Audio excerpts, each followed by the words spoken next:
Falcons at Broncos. Broncos, I think, having a much better season than a lot of people anticipated. I think Bo Nix is playing well on this team. The offensive line's blocking very well. The defense is one of the surprise stories of just how well they are playing. Don't mean any disrespect by that, but just they're playing at an extremely high level. So when I look at this, though, to me, the big time matchup that matters is Bo Nix, particularly versus a safety that's really good at taking advantage of quarterbacks when they try to test it deep, and that is Jessie Bates. When you look at Bo Nix, what did we talk about with Bo Nix when he was coming into the NFL, right? Didn't like to throw deep, right? He was afraid to throw deep. He was a screen merchant, slant merchant in Oregon's offense. Didn't like to do it. Well, he's been doing it more, certainly over the last, I would say, month and a half.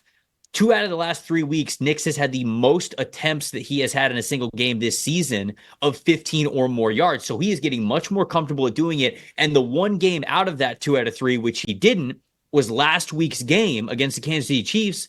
But he did have that 132-yard touchdown throw to Courtland Sutton, which was an absolute beauty. So he is feeling himself when it comes to those 15-yard throws. Now, he's not doing it a ton, but he is still feeling that he has the ability to do it, and they are opening that part of the playbook and his talent level up more and more. Jessie Bates, the safety for the Atlanta Falcons, allowed just 1 catch of 15 yards or more in coverage so far this season on 64 coverage snaps, 2 interceptions. So if you're keeping score at home, that is 1 reception allowed that when they are targeted 15 or more yards, and 2 interceptions. So he has more catches than the guys that he is covering when the opposing quarterback throws it deep. And so next, you're going to continue to see him look deep a little bit more as he gets more comfortable and confident doing so. This is a tough week to do so, though, with a ball hawk like Jessie Bates back there. So to me, how comfortable Nix is now going from Kansas City back home in Denver probably feels like he wants that to be a big part of his game plan. But Jessie Bates is going to be lurking back there, and I think that's a big-time matchup that matters. I do too. I'm going to go again back to the trenches, though, here, and it's going to be this Broncos defensive line, which has just, again, outperformed all expectations. No disrespect.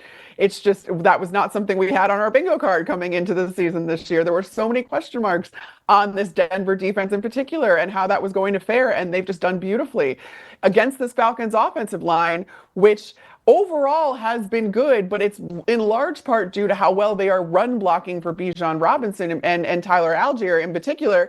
Their pass blocking grade ranked 20th in the league at 69.2, going against, again, this Broncos defense that really knows how to get pressure. 209 pressures to be exact, which is 19 more than any other team. 40 sacks generated, which is the second to only the Giants. And their leaders in pressure, Zach Allen, cannot say enough about this guy. 48 pressures so far. So this is something that, again, I think is going to sway this game. How well can this offensive line protect Kirk Cousins? 10 turnover-worthy plays in 2024 and a 7.8% turnover-worthy play rate, which is second in the league for Kirk Cousins. That's something that I think that, again, this Denver defense can take advantage of when you're talking about, all right, this defensive line getting pressure, throwing Kirk Cousins off, and forcing him into some of those turnover-worthy plays that he can be prone to. That's the key for me for Denver going against this Atlanta Falcons team, which has been doing wonderfully so far this season. Yeah, my plus factor sort of piggybacks off of that and gives a little bit more context and statistics to how I feel that this matchup is going to go. It's specifically Kirk Cousins and how he has dealt with pressure so far this season. 10 turnover-worthy plays and a 7.8 turnover-worthy play percentage so far this year. Those are both second in the NFL. The only person who has more turnover-worthy plays and a higher turnover-worthy play rate is Matthew Stafford. Matthew Stafford's been putting it in harm's way more than he usually does. But, when you pressure Kirk Cousins, it feels like in years past he's been able to get away from it and play pretty well, but less mobility coming off of the Achilles tear. And it really has been an area that I think that the Denver Broncos can take advantage of. As he has been pressured, he has been putting the ball in a tough situation for his offense. And when you look at this Falcons offensive line, they are 5th in the NFL in total overall blocking grade, but they're 3rd in run blocking grade and 20th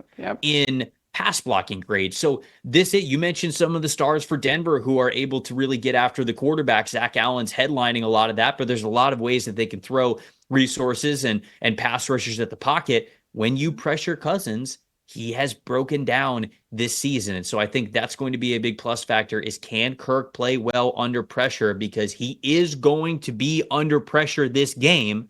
It's just a matter of, does he put the ball in harm's way when he does so? What's your plus factor here? Yeah, and in that same context, if Kirk Cousins is having an issue, put it into Bijan Robinson's hands, because he's been incredible this year. And he's not necessarily even my plus factor. My plus factor is whoever Denver decides to put on him. If you decide to spy Bijan with either a linebacker or a safety, I don't know how you really combat Bijan Robinson given how versatile he is, but he's been an absolute stud. So 155 carries for 748 yards, 6 rushing touchdowns this year, 37 rushes gaining a first down, 36 missed tackles, forced on runs, 14 rushes gaining 10 or more yards. And then you look at his receiving stats, and among running backs, he's got the 3rd most targets, the 3rd most catches, the 2nd most catches, yards after the catch, excuse me. He's tied for the 2nd most catches gaining a first down, and he's got the 2nd most missed tackles forced on receptions. So he's been doing everything for this Atlanta Falcons offense, and that's something you're going to have to contend with, and how you contend with that is going to be very interesting if you're the Denver Broncos defense. So I'm just to see how that goes, and whoever is tasked with that, if he can slow Bijan down, even if it's just in one of the phases, whether it's, preventing him from catching those short passes or from not letting him get going on the ground, that's going to mess with everything on that Atlanta Falcons offense. And so that's got to be your number one priority if you're Denver. Bijan has been everything that they have wanted him to be. Honestly, when they drafted him, you don't draft the running back in the top 10, find a lot of value there very often, but he's obviously given them a very high ROI for how high they selected him. Thanks for watching, everybody. Make sure you like and subscribe the video. And if you don't have a PFF Plus subscription, you can get one to see all the premium stats that we talked about here on the show, plus the expert betting and fantasy advice over at subscribe.pff.com. The description is also right below. So if you are not a PFF Plus subscriber, you can become one today.